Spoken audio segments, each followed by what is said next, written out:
พินักขะម្នាក់បរិឆេទទី4គ្នាបទី1តទាកៈមហាមីយាពុរេពណមីតិវសតោបានលើមកថាក្នុងកាលមុន7ថ្ងៃអំពីថ្ងៃពេញបរមីខែអាសាឍនោះមហាជនក្នុងនគរកបិលវត្ថុនោះបានបបួលគ្នាលេងមហោស្រពឯនាងសិរីមហាមាយាក៏តាក់តែងកាយដោយគ្រឿងសុគន្ធវិលេបណៈហើយក្រសាលអ្នកខត្តរិទ្ធអស់7ថ្ងៃដល់ថ្ងៃពេញបរមីក្នុងវេលាព្រឹកនាងទេវីស្រង់ស្រាច់ហើយក៏បរិច្ចាគទ្រព្យចំនួន4សែនកហបណៈឲ្យជាទាននាងសោយស្រេចក៏សមាទានឧបោសថសិលហើយឡើងផ្ទុំលើសិរីសយនាគ្នាបទី2បច្ចោសសមយេលុះដល់បច្ចោសសម័យព្រះនាងទេវីបានឃើញសុបិននិមិត្ត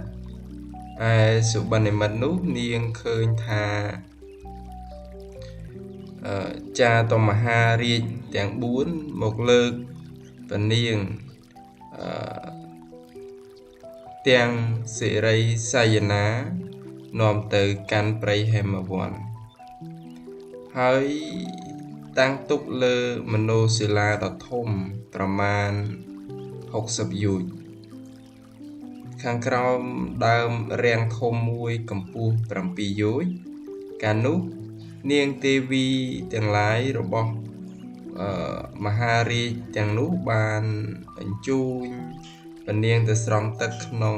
ស្រះអណោតតដុសជំរះប្រកាយថ្វាយព្រះនាង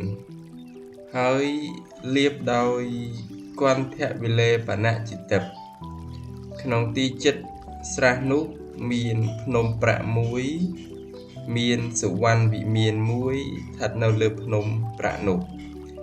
នាងទេពធីតាក៏អញ្ជើញព្រះនាងឲ្យផ្ទុំក្នុងសុវណ្ណវិមានឲ្យយកព្រះសិរៈទៅទិសខាងកើតក្នុងទីចិត្តរចតបរិពតនោះមានសុវណ្ណគិរីមួយមានសេតហត្ថីមួយត្រាច់ចរលើសុវណ្ណបរិពតលួសចាក់សុវណ្ណគិរីមកឡើងលើរចតបរិពតសេតហត្ថីនោះមានប្រមោយកាន់យកនៅសេតបតុមជាតិពន្លឺនៅកោញ្ចនាចូលមកក្នុងសុវណ្ណវិមានដើរប្រទក្សិណព្រះនាង3ជុំហើយហាក់បីដូចជាចូលទៅក្នុងឧត្តរប្រទេសខាងស្ដាំព្រះបរមពោធិសត្វចុះចាប់បដិសន្ធិក្នុងកាលនោះគ្នាទី3ធវតង្សៈពពនិមិត្តានិពពនិមិត្ត32ប្រការមានកបណាតលោកធាតុជាដើមមានអភិភ្លឺទូទៅជាទីបំផុតដើម្បីសម្ដែងនៅគុណនោះក៏កើតឡើងក្នុងការនោះកាលបើរាត្រីភ្លឺឡើងព្រះនាងក៏យាងទៅក្រាបបង្គំទូលសួរនៅសុបិននិមិត្តនោះដោយដល់ព្រះបាទស្រីសុធោទនៈព្រះអង្គទ្រង់ត្រាស់ឲ្យរាជបុត្ររាជឱរសទៅអញ្ជើញព្រាហ្មណ៍មកទាយព្រាហ្មណ៍នោះសោតក៏ធ្វើទំនីតាមប្រភេទគ្រប់ប្រការគ្នាទី4សាកម្មខាំងធារេនតៃការព្រះនាងទេវីទ្រង់ប្រគល់ចាតមហារាជទាំង4ក្នុងចក្រវាលនេះមាន ព្រះហស្ថកាន់ប្រខ័ណ្ឌមកជួយរក្សាមិនត្រឹមតែស្ដេចទាំង4ក្នុងចក្រវាលនេះប៉ុណ្ណោះឡើយសូម្បីចាតមហារាជទាំង10000ចក្រវាលក៏មានព្រះហស្ថកាន់ប្រខ័ណ្ឌមកជួយអភិបាលបីបាច់រក្សាព្រះនាងជា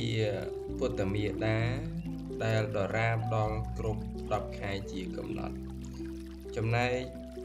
ខាងព្រះពោធិសត្វដែលនៅក្នុងឧត្តរព្រះអង្គគង់ពេនព្រះភ្នែនបែរព្រះភ័ក្ត្រទៅខាងឧត្តរព្រះមាតាព្រះបឋិបែរទៅខាងបឋិព្រះមាតាមិនដូចជាសត្វទាំងឡាយដទៃឡើយគ្នាទី5សាបរិបុណ្ណកម្មភាលុះនាងទេវីមានគភ៌បរិបូរណ៍ក៏មានប្រាថ្នានឹងយាងទៅកាន់ទេវតហនគរជាជាតិភូមិនៃខ្លួនទៅក្រាបបង្គំទូលដល់ព្រះសាស្តាព្រះជាទ្រង់អនុញ្ញាតហើយទ្រង់ត្រាស់ព្រះរាជបញ្ជាឲ្យរាជអាមាត្យតាក់តែងនៅរាជវិថីជាទីទៅតាំងពីនគរកបិលវត្ថុរហូតដល់នគរទេវតាលុះដល់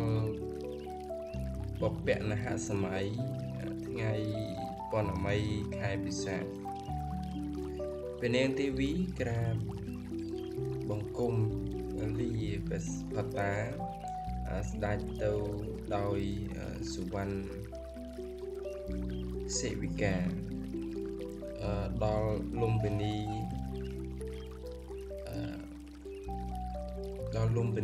និវនុសៀនជាចន្លោះនៃនគរទាំងពីរគឺនគរកបិលពស្តុនិងនគរទេវតា